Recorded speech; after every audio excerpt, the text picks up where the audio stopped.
ایک انسان وہ ہے کہ جو بنیادی طور پر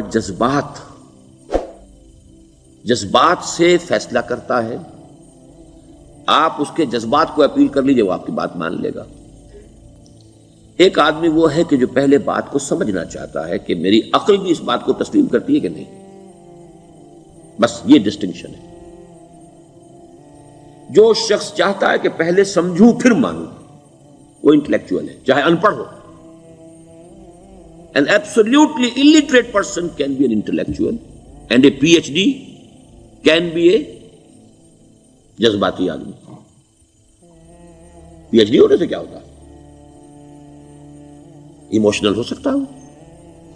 پی ایچ ڈی تو اس نے کی ہے کیمسٹری میں کی ہے، کسی اور میں کی ہے، بہت دیر تک بیٹھا رہا ہے بیچارہ، اور وہ بہت سے اسٹیٹسٹکس جمع کی ہیں، ڈیٹا فراہم کیا، اس کے اوپر کوئی ایک پیپر لکھ دیا، پی ایچ ڈی ہو گئی. ضروری نہیں کہ پی ایچ ڈی اس کے اندر کامن سینس بھی ہو.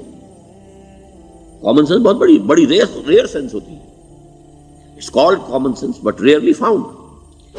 اسی طریقے سمجھ لیجئے الٹریٹ شخص بھی، لیکن یہ کہ اگر اس کا مزاج ایسا ہے، اس کی ایک شخصیت ہے کہ وہ پہلے بات کہتا ہے، بات پہلے مجھے سمجھاؤ. وہ انٹلیکٹ سے یو کین اپروچ ہم تھرو ہز انٹلیکٹ. یو میں سے کہ اس کے جذباتی اسٹرکچر، اس کا ہارٹ، اس کے اور آپ کے درمیان اس کا انٹلیکٹ حائل ہے. You have to go through it. You can't reach his heart except through his intellect. ایک آدمی وہ ہوتا ہے جس کا یہاں کچھ ہے نہیں، کوئی نظریہ نہیں، کوئی خیال نہیں، نہ وہ عقل سے کوئی زیادہ سوچتا ہے، نہ کوئی. آپ نے اس کے اچھی بات کہی، اس کے دل میں اتر گئی. از دل خیزت بر دل ریزت. خلوص کے ساتھ آپ نے ایک بات کہی، بات اچھی تھی، اس کی فطرت نیک تھی، اس نیک فطرت اس بات جا کے اپیل کر گئی. And he starts going with you. میں نے تبلیغی جماعت کا اور ان تحریکوں کا جہاں تقابل کیا ہے کہ تبلیغی جماعت کی جو اپیل ہے ایموشنل ہے، انٹلیکچوئل نہیں ہے. وہ ایموشنلی اپروچ کرتے ہیں، اور جو ایموشنل پیپل ہیں وہ فوراً ریسپونڈ کرتے ہیں، پھر انہیں وہاں سے وہ اچک لیتے ہیں. نکلو اب اس ماحول سے، 3 دن کے لیے آؤ، 40 دن کے لیے آؤ، 4 مہینے کے لیے آؤ، جو بھی آؤ، 3 چلے لگاؤ، تاکہ ایک نئے ماحول میں لا کر ان کی جو ہے وہ ایک خاص قسم کی وہ ذہنی اور ان کی ایک مزاج کی ساخت بنا دی جائے. تو یہ کا طریقہ بہت صحیح ہے. It's very perfect. ان کی میتھڈالوجی میں کوئی لوپ ہول نہیں ہے، یہ میں آپ کو بتا دیتا ہوں. اس لیے کہ آج اس کے شخص کے دل میں ایک اچھا جذبہ ابھرا ہے، اور وہ کل ہو سکتا ہے نہ رہے. یو کیش، ابھی کیش لو، ان سے نقد لو، نکالو بھائی، وقت نکالو، نقد. اور ان کا بڑا پیارا جملہ ہے، گھر گئے تو گر گئے. بڑا پیارا جملہ، گھر گئے تو گر گئے.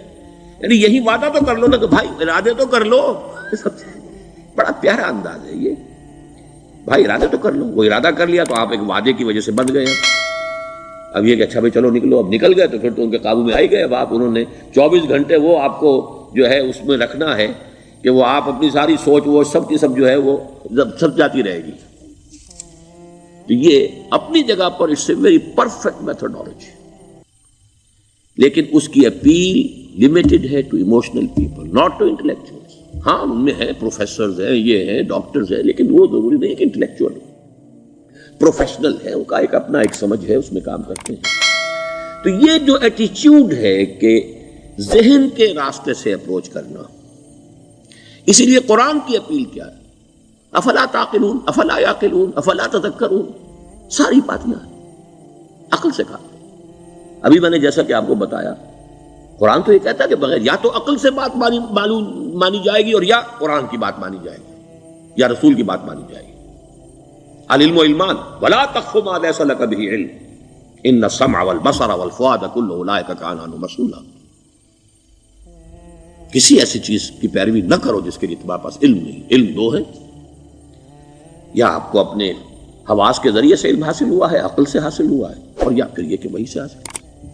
تو یہ ہے اصل میں کسی بھی انقلابی تحریک کے لیے جو پہلا نیوکلیس بنتا ہے وہ انٹلیکچوئلز کا ہوتا ہے. پھر یہ کہ وہ چیز جو ہے عام لوگوں کے اندر بھی نیچے اترتی ہے. اس کے بعد جو فائنل سٹیج ہوتی ہے اس میں تو آپ کو عوام کو موٹیویٹ کرنا پڑے گا. اب وہ وہاں انٹلیکچوئل اپیل نہیں چلے گی، وہاں پھر ایموشنل اپیل چلے گی. لیکن وہ کب چلے گی؟ جبکہ ایک مضبوط جماعت ایسی پیدا ہو چکی ہو کہ جو سمجھ کر آئی ہو، علی وجہ البصیرت مان رہی ہو چل رہی ہو اپنی دونوں آنکھیں کھول کر چل رہی ہو، پھر ڈسپلنڈ ہو، پھر جو کچھ کہہ رہی ہے وہ کر بھی رہی ہو. ایسی مضبوط جماعت ہوگی تو ایک عوامی جو ہے کوئی تحریک اٹھا کر اسے کنٹرول کر سکتی ہے، اسے ایک ڈائریکشن کے اندر رکھ سکتی ہے. ورنہ عوامی تحریک کو کوئی کر سکتا ہے؟ عوامی تحریک خود بخود بھی دائیں بائیں کسی طرح بڑھ جائے گی. جوش اور جذبات کے اندر تو پھر انسان جو ہے وہ پھر ادھر سے ادھر نکل جاتا ہے، پھر وہ حد اعتدال پر نہیں رہتا. اس کو کنٹرول کرنے کے لیے جیسے ریڑھ کی ہڈی ہے انسان کے جسم میں، وہ جب تک کھڑی ہے میرا پورا پوسچر کھڑا ہے، اگر اس میں سے کوئی ایک منکا بیٹھ گیا تو کوب نکل آئے گی انسان کی. تو وہ ریڑھ کی ہڈی جو ہے وہ جماعت ہے، انقلابی جماعت، جو کہ اسلامی انقلاب میں حزب اللہ جو ہم تنظیم اسلامی کے تحت کوشش کر رہے ہیں بنانے کی. اور یہ کہ اس کے لیے انٹلیکچوئل اپروچ کے لیے یہ سارا معاملہ ہے کہ جو اسلام کی نشأت ثانیہ سے شروع ہوا اور یہ سارا کام جو اب ہو رہا ہے، آپ سے بات ہو رہی ہے، آپ کو سمجھانے کی کوشش ہو رہی ہے کہ دین کو سمجھیے کہ دین ہے کیا، اس کا ہدف کیا ہے، اس بیسس کیا ہے، اس میں پرائرٹیز کیا ہیں. یہ ساری چیزیں کہ سمجھ سے آئیں آپ کے اندر، پھر آپ سمجھ کر اس شے کو قبول کریں. یہ ہماری پرائرٹی ہے. ہم آپ کو ایموشنلی موٹیویٹ کر کے حرکت میں نہیں لانا چاہتے. وہ سٹیج آئے گی، جب آئے گی، اگر وہ مضبوط جماعت پہلے تیار ہو جائے تو پھر وہ سٹیج آئے گی، پھر عوام کو موٹیویٹ کریں گے. اور اس وقت میں سمجھتا ہوں کہ اگر کوئی ایسی شکل ہمارے ذریعے سے اللہ نے پیدا کر دی تو مجھے یقین ہے کہ تبلیغی جماعت کے لوگوں کی بہت بڑی تعداد جو ہے کھنچ کر آ جائے گی، جیسے ویکیوم میں کوئی چیز کھنچ جاتی ہے. لیکن جبکہ انہیں معلوم ہو جائے کہ ہاں دین ہے واقعتاً، یہ کوئی اقتدار کی جنگ نہیں ہے، یہ کوئی اور مسئلہ نہیں ہے، کوئی اس میں شک و شبے سے بالا تر بات نہیں ہے، خالص دین کا مسئلہ ہے، اور اس کے اوپر کوئی تحریک شروع ہوئی تو پھر وہ نکل آئیں گے لوگ. حضور کے زمانے میں بھی سمجھ لیجیے، جیسا کہ میں نے کہا الٹریٹ ہونا اور بات ہے، لیکن یہ کہ انٹلیکچوئل جو ہے وہ اسٹرکچر آف پرسنالٹی ہوتا ہے، انٹلیکچوئل یا ایموشنل. یہاں پر ایک جملہ ذرا نوٹ کر لیجیے اگر آپ کے علم میں نہ ہو. جبران، خلیل جبران جو ہے یہ ایک عیسائی مصنف تھا عرب لبنان کا، لیکن بہت بڑا ادیب تھا. تو اس کا ایک جملہ ہے، عقل سے روشنی حاصل کرو لیکن جذبے کے تحت حرکت کرو. یعنی عقل سے روشنی حاصل کرو، جانا کدھر ہے، منزل کیا ہے، ہدف کیا ہے، یہ عقل سے طے کرو، یہ جذبات میں طے نہ کرو، یہ تو غلط ہو جائے گا، ڈائریکشن ہی غلط ہو جائے گی. لیکن جب طے کر لیا، عقل سے پہچان لیا، دس از دی آئیڈیل، دس از دی گول، یہ میرا مقصود ہے، اب عقل کو ذرا ایک طرف رکھ دو. اگر عقل کو رکھے رکھا یہ چلنے ہی نہیں دے گی، یہ کہے گی کہ ذرا سوچو تو صحیح، بیوی بچے ہیں، یہ ہے، گھر بار ہے، یہ عقل تو پھر یہ سکھائے گی. عقل کے معنی باندھنے کے ہیں، یہ معلوم ہے آپ، عقل کے معنی باندھنا. اقال جو یہ عرب لوگ اپنے سر کے اوپر یہ لگتے ہیں، اقال، یہ کیا تھا اصل میں؟ یہ عرب بدو جب ہوتا تھا، بدو وہ اپنے سر پر ایک رسی باندھ لیتا تھا کہ جہاں کہیں وہ اونٹ سے اترے گا وہ رسی اپنے سر پر سے کھولے گا اور اونٹ کا گھٹنا اس سے باندھ دے گا. ایک گھٹنا باندھ دیتا تھا تاکہ اب یہ اونٹ دوڑنے کے قابل نہیں رہا، 3 پاؤں سے اچک اچک کر، ادھر سے کوئی کیکر کا درخت ہے کچھ کھا لے گا، کہیں اور چلا جائے گا، دوڑ تو نہیں سکتا. اس رسی کو وہ اقال کہتے تھے. اب جب اس نے پھر چلنا ہے، سفر شروع کرنا ہے، وہ رسی اونٹ کے گھٹنے پر سے کھولی اور اپنے سر پر باندھ لی.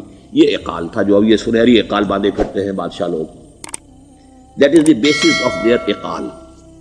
اسی لیے حدیث آتی ہے کہ ایک بدو، ایک عرب باہر سے آئے، اونٹنی کو انہوں نے بغیر باندھے، وہ مسجد نبوی سے باہر حضور نے دیکھا کہ وہ اونٹنی کو انہوں نے باندھا نہیں، اس کا گھٹنا، اور وہ چلے آئے. حضور نے پوچھا کہ تم نے اونٹنی کا گھٹنا کیوں نہیں باندھا؟ انہوں نے عرض کیا کہ میں نے اللہ پر توکل کیا. تو حضور نے فرمایا یہ غلط ہے، اعقلھا ثم توکل، پہلے اس کو باندھ دو پھر توکل کرو.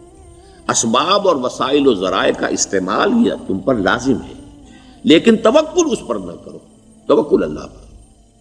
یہ ہے بیسک جو یعنی بیلنسڈ رائے ہے کہ آپ ایسے بالکل اسباب سے مستغنی ہو جائیں تب بھی غلط بات ہے.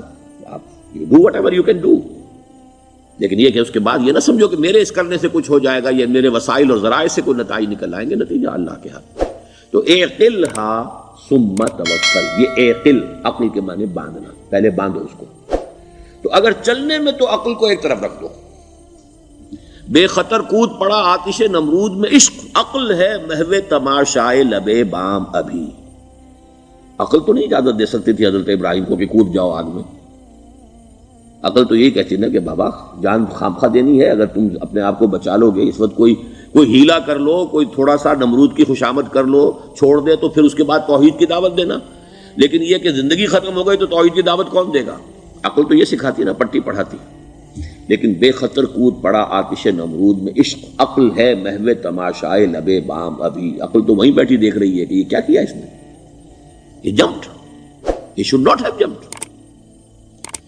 تو عقل سے روشنی حاصل کرو، ڈائریکشن کیا ہے، گول کیا ہے، جانا کیا ہے، یہ طے کرو عقل سے. اس میں جذبات کو دخل نہ آنے دو، اور جب چلنا ہے تو اب عقل کو طے کر کے رکھ دو اور اب جذبے کے تحت حرکت کرو. بہت عمدہ جملہ ہے.